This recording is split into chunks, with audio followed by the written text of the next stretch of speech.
Hello दोस्तों, कैसे हो आप लोग। उम्मीद करता हूँ बिल्कुल अच्छे होंगे और आपकी स्टडी भी बहुत ही अच्छी चल रही होगी। आज हम सर्कुलर मोशन के बारे में पढ़ने वाले हैं। ये जो सर्कुलर मोशन है ये आपकी मोशन इन प्लेन का टॉपिक है। इसमें दो टॉपिक हैं, ठीक है, जिसमें हम पहला आपका टॉपिक है प्रोजेक्टाइल मोशन,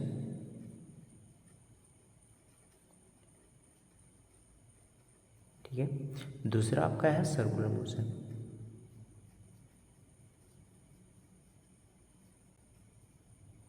ठीक है, जिसमें हमने प्रोजेक्टाइल मोशन के बारे में बहुत ही अच्छे से पढ़ लिया, ठीक है। अगर आपने वो वीडियो नहीं देखा है तो आप ज़रूर से उसे देख लीजिए, ठीक है।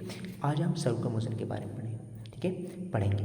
तो सर्कुलर मोशन क्या होता है, आपको नेम से एक आइडिया लग रहा होगा कि सर्कुलर मोशन का मतलब है कि एक सर्किल में मोशन, कि ऐसा मोशन जो एक सर्कुलर पाथ में हो। इस प्रकार के मोशन को हम क्या करते हैं, सर्कुलर मोशन करते हैं, ठीक है।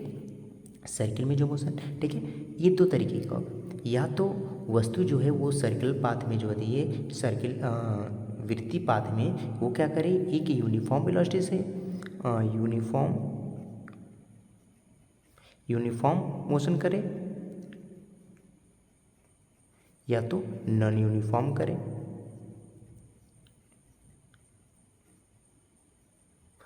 यूनिफॉर्म का मतलब ये है कि वो अगर जैसे देखिए यहाँ पे एग्जाम्पल में बताता हूँ। देखिए ये एक सर्कुलर पाथ है, ठीक है।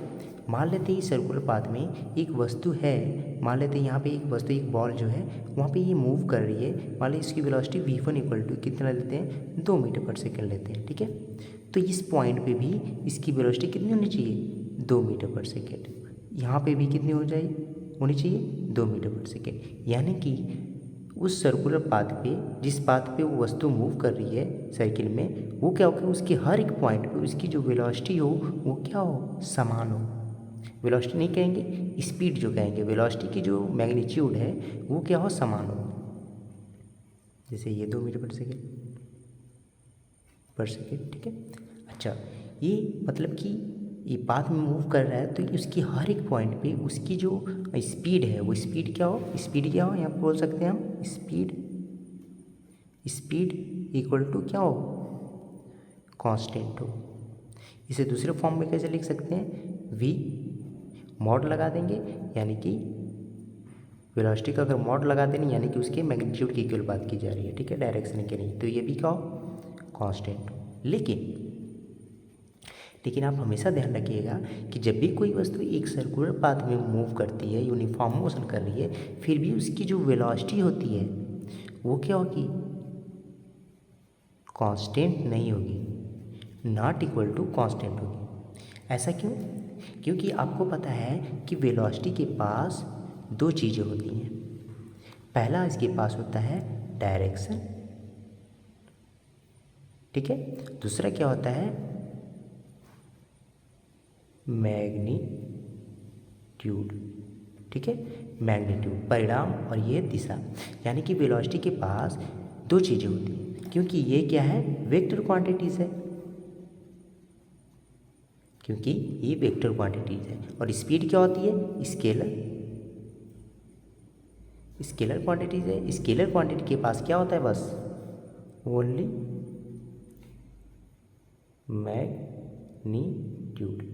और इनको रिप्रेजेंट, स्पीड को रिप्रेजेंट करने की, स्केलर क्वांटिटी को रिप्रेजेंट करने के लिए हम डायरेक्शन का महत्व नहीं देते हैं, केवल उसके मैग्नीट्यूड का महत्व देते हैं, ठीक है। लेकिन वेलोसिटी को रिप्रेजेंट करने के लिए डायरेक्शन के साथ साथ मैग्नीट्यूड को भी इंक्लूड किया जाता है। अब बताइए कि यहाँ पे जो सर्कुलर पाथ में मूव कर रहा है, यूनिफॉर्म सर्कुलर मोशन कर रहा है, यहाँ पे उसका मैग्नीट्यूड तो सेम है, लेकिन डायरेक्शन देखिए, कभी इधर जा रहा है, कभी इधर जा रहा है, कभी इधर जा रहा है, कभी इधर जा रहा है। यानी कि उसकी जो वेलोसिटी है वो क्या हो रही है, चेंज हो रही है। क्यों, कि डायरेक्शन जब चेंज होगा तो वेलोसिटी चेंज होगी, क्योंकि वेलोसिटी जो है उसके पास दो चीज़ें हैं, उसके पास डायरेक्शन भी है और मैग्नीट्यूड भी है। यानी कि कोई भी एक अगर चेंज हो रहा है तो यानी कि वेलोसिटी चेंज हो रही है, ठीक है, क्लियर है।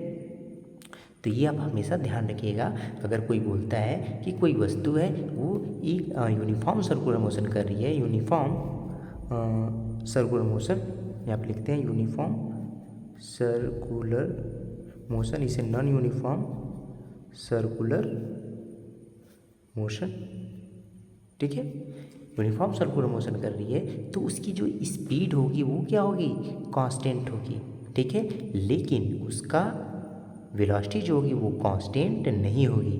क्यों कांस्टेंट नहीं होगी, क्योंकि वो सर्किल पाथ में जब मूव कर रहा है तो उसकी डायरेक्शन चेंज हो रही है, यानी कि डायरेक्शन जब चेंज हो रही है तो वेलोसिटी भी चेंज होगी, क्योंकि वेलोसिटी के पास डायरेक्शन प्लस मैग्नीट्यूड दोनों है और दोनों में से कोई एक अगर चेंज होगा तो वो चेंज हो जाएगी। क्लियर है। अच्छा, अब आते हैं नॉन यूनिफॉर्म सर्कुलर मोशन पे। तो नॉन यूनिफॉर्म सर्कुलर मोशन क्या है, आपको नॉन यानी कि यूनिफॉर्म सर्कुलर मोशन ना हो, ठीक है। तो जैसे कि मान लेते हैं कि एक पाथ है जो सर्कुलर पाथ है आपका, ठीक है, ठीक है, सर्किल थोड़ी टेढ़ी भी बन जाए तो कोई बात नहीं, ठीक है, समझ जाइएगा। अच्छा, मान लेते हैं वस्तु यहाँ पे मूव कर रही है, ये v1 वेलोसिटी कितनी है, 2 मीटर पर सेकेंड लेकिन यहाँ पे जाने पे हो सकता है कुछ की वेलोसिटी बढ़ जाए या घट जाए, मान लेते हैं हम बढ़ा देते हैं 3 मीटर पर सेकेंड हो गई, इधर पे जाने पे कितना हो गई 6 मीटर पर सेकेंड हो गई, यहाँ पे जाने पे यह 10 मीटर पर सेकेंड, यानी कि ये वेलोसिटी जो हो रही है या तो बढ़ेगी या तो घटेगी। तब इस प्रकार के मोशन में हम क्या कहेंगे कि ये नॉन यूनिफॉर्म सर्कुलर मोशन है। इस कंडीशन में क्या होगा, स्पीड बताइए, स्पीड क्या होगी, speed is not equal to constant, ठीक है। तो बताइए वेलोसिटी क्या होगी, ये भी नॉट इक्वल टू कांस्टेंट, क्योंकि यहाँ पे मैग्नीट्यूड भी चेंज हो रहा है और डायरेक्शन भी चेंज हो रहा है, ठीक है। और स्पीड के पास केवल क्या होता है, मैग्नीट्यूड होता है, यानी कि मैग्नीट्यूड जब चेंज हो रहा है तो स्पीड भी चेंज हो रही है, तो स्पीड कांस्टेंट थोड़ी है, ठीक है। एक चीज़ और ध्यान रखिएगा, ओमेगा एक होता है, ठीक है, ओमेगा ये भी क्या होगा, कांस्टेंट होगा। जब ओमेगा कांस्टेंट होगा तो अल्फा ये भी क्या होगा, 0 होगा। अच्छा, ये भी ओमेगा क्या है, एंगुलर वेलोसिटी होती है, आगे मैं बताऊंगा जब पैरामीटर बताऊंगा सर्कुलर पाथ के मोशन का एक पैरामीटर जब होते हैं 2 4 5, ठीक है, उसको मैं बताऊंगा। तो यहाँ पे चीज़ें थोड़ी सी बता दे रहा हूँ, ठीक है, आप ध्यान में रखिएगा। ये होता है एंगुलर वेलोसिटी। देखिए यहाँ पे एंगुलर वेलोसिटी क्या है, देखिए एक सर्किल में जब घूमेगा, जब वो सर्किल में घूमेगा तो वो एंगल कवर करेगा ना, यहाँ से यहाँ गया, यहाँ से यहाँ गया, यहाँ से यहाँ गया, यहाँ से यहाँ गया, यहाँ से, तो ये एंगल कवर कर रहा है ना। तो यही जो एंगल होता है आपका, एंगल जो कवर कर रहा है, तो ये कितने रेट से, किस रेट से एंगल परिवर्तित कर रहा है, वही क्या होता है, ओमेगा होता है। ओमेगा बराबर क्या होता है, D theta upon d T, ठीक है। अगर इंस्टेंटेनियस वाला लेते हैं वैसे लिखना रहेगा तो हम करेंगे डी थीटा अपॉन टी, यानी कि टाइम के रिस्पेक्ट में थीटा कैसे बदल रहा है। अगर सीधी रेखा में गति करता है तो वहाँ पे हम वेलोसिटी लेते हैं, वी क्या होता है, D S upon d t, यानी कि एस अपॉन टी, ठीक है। तो यहाँ पे सर्कुलर में कर रहा है तो यानी कि एंगल यहाँ पे बदल रहा है ना, ठीक है, क्लियर है। अच्छा, ओमेगा यहाँ पे अल्फा क्या है, ये जैसे कि यहाँ पे इसके लिए हम एक्सेलरेशन रखते थे, ये बराबर होता है d v upon d t, यानी कि change in velocity upon change in time. तो यहाँ पे क्या होगा, ये जो है आपका अल्फा होता है, ये अल्फा होता है D omega upon d T. तो जब यूनिफॉर्म सर्कुलर मोशन होगा तो ये ओमेगा चेंज नहीं हुआ, क्योंकि ओमेगा कांस्टेंट है। जब ओमेगा कांस्टेंट है तो final minus initial equal to 0 होगा ना, यानी कि अल्फा जो है इसे क्या बोलते हैं, एंगुलर एक्सीलरेशन, ठीक है। स्पेलिंग में थोड़ा ध्यान रखिएगा, ठीक है, एंगुलर एक्सीलरेशन, ठीक है, क्लियर है।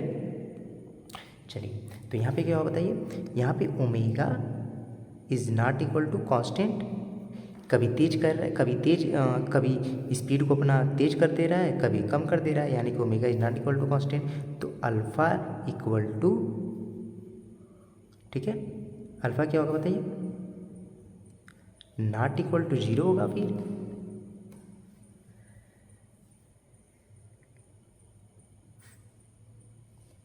क्लियर है, देख लीजिए, क्लियर है, आगे चलते हैं हम, ठीक है। अच्छा, अब ये ध्यान रखिएगा, अब एक यूनिफॉर्म सर्कुलर मोशन में आप हमेशा ध्यान रखिएगा कि यूनिफॉर्म सर्कुलर मोशन, कोई पूछता है बताइए कि यूनिफॉर्म सर्कुलर मोशन में, यहाँ पे मैं बताता हूँ आगे अगले पेज पे, देखिए यूनिफॉर्म सर्कुलर मोशन में कोई पूछता है, ये बताइए कि यहाँ पे क्या होता है, वर्क डन कितना होगा। वर्क डन मतलब कि कोई वस्तु, जैसे कि बोल दिया जाता है कि एक सैटेलाइट को हम जब ले जाके आसमान में, जब अंतरिक्ष में, आसमान में कह रहा हूँ, अंतरिक्ष में ले जाके जब हम छोड़ देते हैं एक ऑर्बिट में, तो वो लगातार घूमती रहती है। वहाँ पे कोई भी हम उसको फ्यूल नहीं देते हैं, वहाँ पे कोई भी फ्यूल नहीं देते। क्यों नहीं देते हैं? क्योंकि वहाँ पे जो होती है उसकी वेलोसिटी कांस्टेंट रहती है, क्योंकि उसके द्वारा किया गया वर्क डन जो होता है सेंट्रीफ्यूगल फोर्स। देखिए यहाँ पे एक फोर्स काम करता है, सेंट्रीफ्यूगल फोर्स। ठीक है, इसके बारे में बता देता हूँ। अच्छा, कोई भी वस्तु एक सर्कुलर पाथ में मूव कर रही है तो उसको मूव कराने के लिए कौन सा फोर्स रिस्पॉन्सिबल होता है। देखिए यहाँ पे वेलोसिटी है, वेलोसिटी में अगर चेंज हो रहा है, वेलोसिटी अगर चेंज हो रही है तो यानी कि हम कह देंगे कि वेलोसिटी चेंज तभी होगी जब उस पर कोई एक फोर्स काम कर रहा है। ठीक है, तो वेलोसिटी में आप देख रहे हैं कि उसका डायरेक्शन चेंज हो रहा है, और मैग्नीट्यूड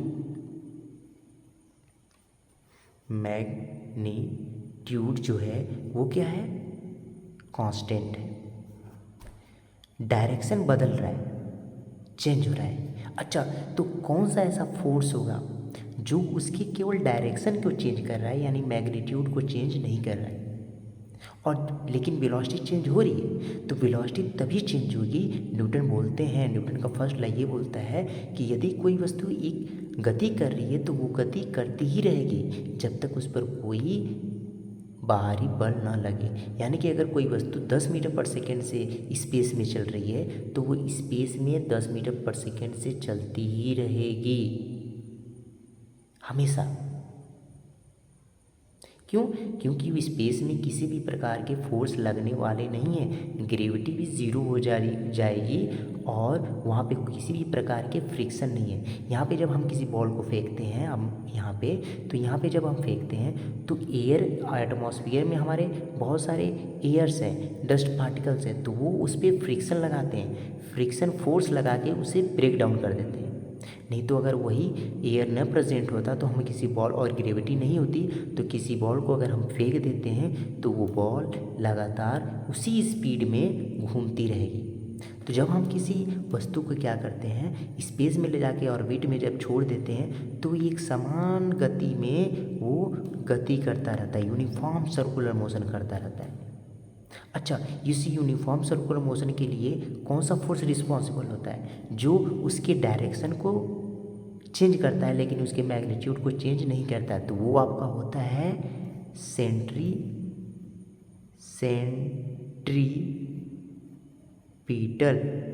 फोर्स। ये जो सेंट्रीपिटल फोर्स है ये आपका रिस्पॉन्सिबल होता है सर्कुलर पाथ में यूनिफॉर्म सर्कुलर मोशन कराने के लिए। ठीक है।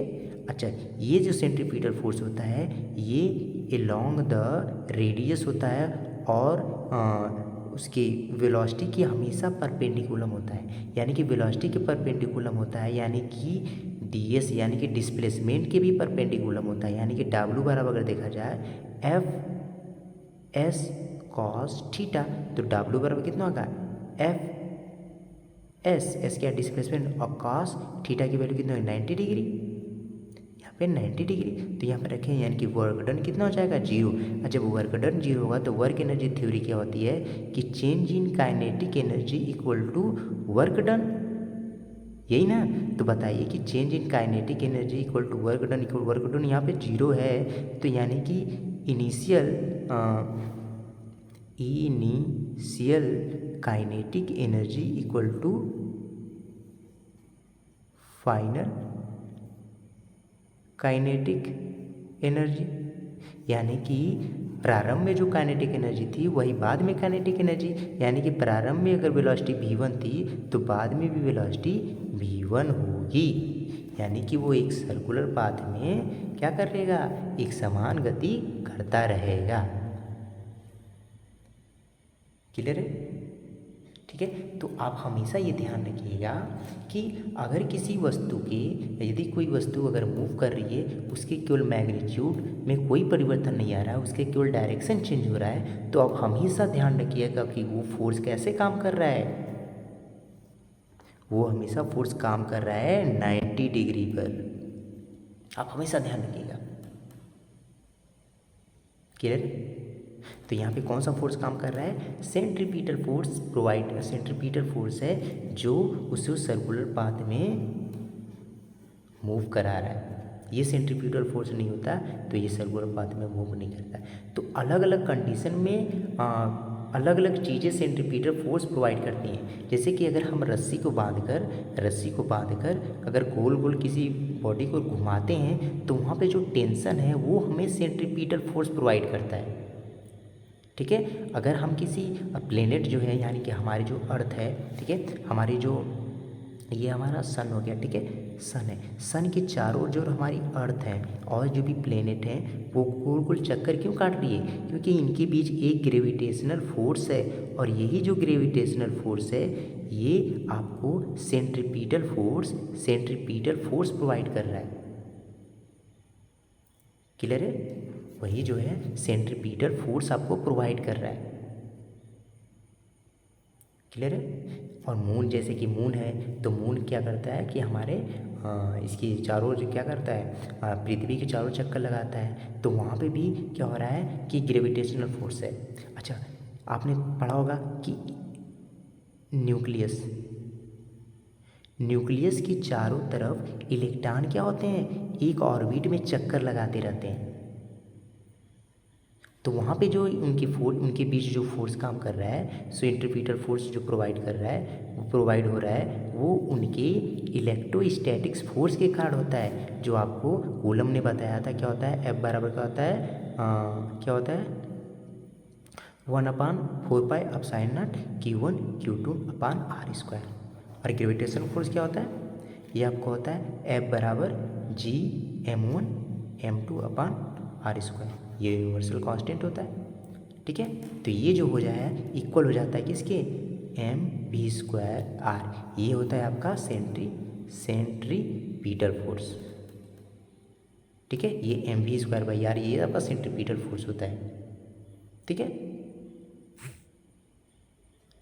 अच्छा, ये जो होता है, बोला जाता है कि इलेक्ट्रॉन उसके चारों ओर क्या करता है, चक्कर लगाता है। और जब चक्कर लगा रहा है तो एक समय ऐसा भी तो आएगा कि वो नाभिक में गिर जाए। तो यहाँ पे नाभिक में नहीं गिरने का कारण क्या है कि ये अपनी एनर्जी लूज़ नहीं करता है।